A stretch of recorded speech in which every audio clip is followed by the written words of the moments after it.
But anyway, so I'm in the airport.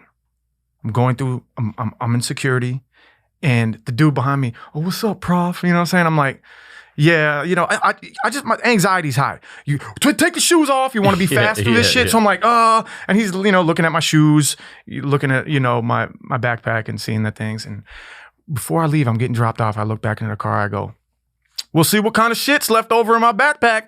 You know, I'm like, see when I get back. And hit my shoes, my computer goes over this way, and then my backpack goes to the special line.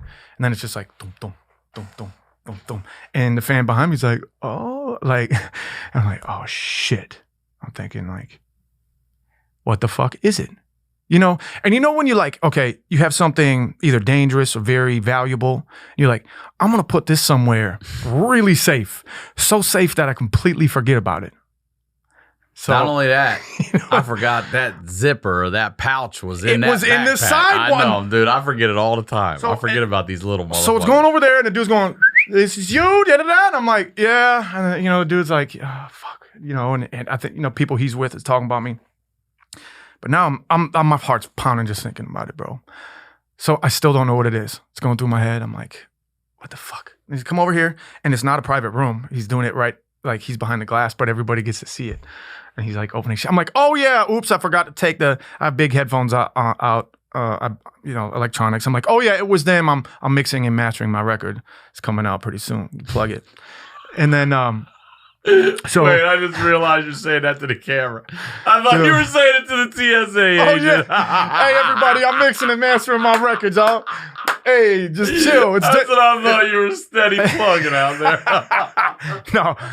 No, that was just this dude's just taking your shit. So he's going through my shit, and and I know it's not the fucking headphones. He's like, no, that's not what I'm after. I'm like, oh, fuck. And he goes into the case, and then he opens, then there's this one zipper. And then I go. You knew. You remember at that moment. When you talk about your asshole clenching and shit, like, I just flashed all over. My fucking boy pussy went like a fucking... Like a drawstring, like in a backpack. It just went, bow. And I just flashed red, and I was like, he lifted it up. I got caught at the airport with 2 bags of LSD and a box cutter. You did not. Swear to God. What'd they do? And then, he just pulled both baggies up like this. Everyone's like, you're hearing gasps and shit. I'm like, yes. I'm like, I forgot about that. That's and then where's some shit's not supposed to be. Where does your head go? I'm like, you can have that, bro. You could just let me step on out. Yeah, I'm talking. I'm like, I forgot about that. Like, this is what I'm saying. And then he's just not saying shit. And he's opening up. I'm like, oh my God. And now he's looking at everything. I'm thinking, it's a wrap. What's the fan doing behind you? Oh, they're going, I'm hearing, it's just electric little cackles and shit. It's just popping electric energy. It's a fucking wrap, dude. I ain't come down to LA today. I'm going to jail. Mike, my manager Mike's already through and everything. And I'm like, maybe he'll fly to LA. Maybe I'll get bailed out. No, he doesn't. No shit. So maybe I'll get bailed out at a certain time where I can still make this podcast run. So, and this is, I take LSD microdosing for like long video shoot days, long 12-hour days and shit. And for me, it's like a really good cup of coffee. And it keeps me engaged and focused and energized for a long time. I hear you on that. I'm just saying, for me, I can't imagine something. The shrooms make sense to me, but something like LSD. It's amazing. Microdose. Very, very small. That's why I have my box cutter up there. I mean, I'll cut. That's what it was just for. It was for that. Yeah. So I'll cut one in like an eighth, barely anything. And like I'll those are my productive work days. I'll be working out. I'll be doing, like you can drive on that. I can easily drive. Parent on that. Fucking, That's what people say about all these things. So I'm curious. Yeah, it's amazing. I have some of my best workouts. I'm just zipping by on this fucking bike, and I'm like, I've never done a workout that hard. Spring chicken ass shit, and I'm like, not even breaking a sweat. I'm like, what's next? And I'm engaged. I want to do shit. It's fucking fantastic. I highly recommend it. And I do want to macro dose someday. like really blow my mind out. But I haven't even really done that. You know, like this is some really responsible shit. I know I've been the same way. I'm also scared of it too. I don't know what's up in this motherfucker. I did overdose a little bit more. My girl was like, I was on a regimen. I studied about it and followed a doctor's recommendations and everything. And then I was like, this one's kind of big. She was like, take another one. I'm like, okay. So I'm out driving to Camper World with my family. Camper World. Yeah, because we came across a really old camper, and now we own some really old camper. So anyways, I'm driving. Do you know you got Camper Worlds down here? Yeah, they're out here on the huge American flags. Yeah. So I'm driving, I go, woof. I'm like, I can get there. I ain't driving back. You're driving back. And I get there and everyone's going inside. I'm looking at this American flag and it's like, I'm tripping balls now. So if you dose a little bit more than you're used to, like really small doses, if you fuck around, it'll get you. And how many a day? One a day? Oh, just one tiny, 1/8, 1/8 of one tab. A day? 1/8 of a dose a day. Not hourly or every 4 hours? No. Okay. No, it was like nothing. Okay. So. And that amount is enough for you to feel the difference? Barely. Yeah. Sometimes you can skirt. I don't mean tripping. I mean you feel can, yeah, skirt around difference. And be like, I'm just uplifted right now. Okay. You know, I started and dosed like 4 or 5 times so small that I didn't feel anything. And, you know, very, very incremental things, you know.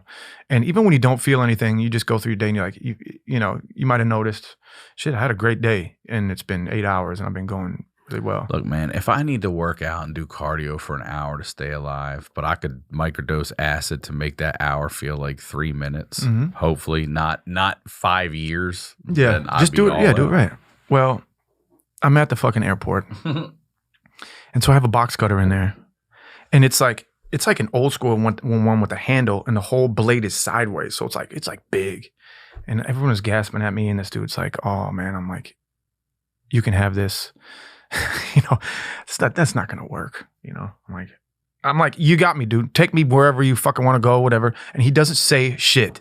Looks at me and he goes, and he disengages the blade.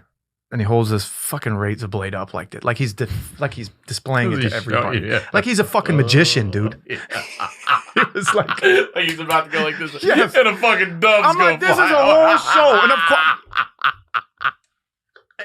he's got total control of my nuts and the whole situation. Everybody's watching. I don't know if he recognized me or what kind of games he was playing, but he knew there was an audience, and he was all the way up with it like this. And he takes the razor blade, boom, puts it down here, looks at this, you know, the mechanics and everything, puts it back in the baggies. There's 2 separate baggies with, I don't know why I have 2 bags of acid. And then he puts And what does the acid look like? Is it a strip? It's interesting. Yeah, you know, I don't think a lot of people might not know what. I know liquid. I know it comes in a bunch of different ways. And there's like stuff that looks like paper. That's just a tab with the liquid on it. But then there's like plastic shit that is mine. It looks like plastic. And you have to, actually cut it. Yeah, it looks like tiny chunks of plastic. Okay. And they press them into like a machine, like a waffle maker. Yeah, and it was some good shit. It's one of the last really, really good doses that went through Minneapolis like that. So this dude probably had some of it. So the magician is like, he's up there doing his thing, and I just obviously. It was perfect that I was being recognized, and I had a huge show of people. And I'm a white dude. My head is red hot. My ears they're saying guilty. You know what I'm saying? I'm all red. And he puts it back into the baggie slowly. You know, he's got his gloves on and everything. And then he puts the baggies back in my pocket with the box cutter. No. Zips it. He goes, all right, you can be on your way. All he did was take the razor blade. That's it. And he gave me back all my drugs. And he gave me back my box cutter. So he just pulled the blade. The box cutter blade was in it still too? Yeah, no, he took out the blade. Okay, he took the blade. All right. Gave me back my box cutter and my LSD. And I was just like, I said those dudes, I knew they were wanting a picture, but I was like, whoop. I was like, I was like, I gotta get out of here, bro. And I just ran through the airport. So it's in the hotel room if you want to get wild tonight, man. I don't know. I gotta put it back on my check luggage, but. Man, craziest story ever, dude. That was coming here? Yes. Just now? Yes. Oh, shit. I didn't realize it was this. I'm lucky to be here. I didn't realize it was this. This was this trip. That's very recent. This was yesterday, dog. What do you mean? I'm still fresh off this shit. Oh shit, dude.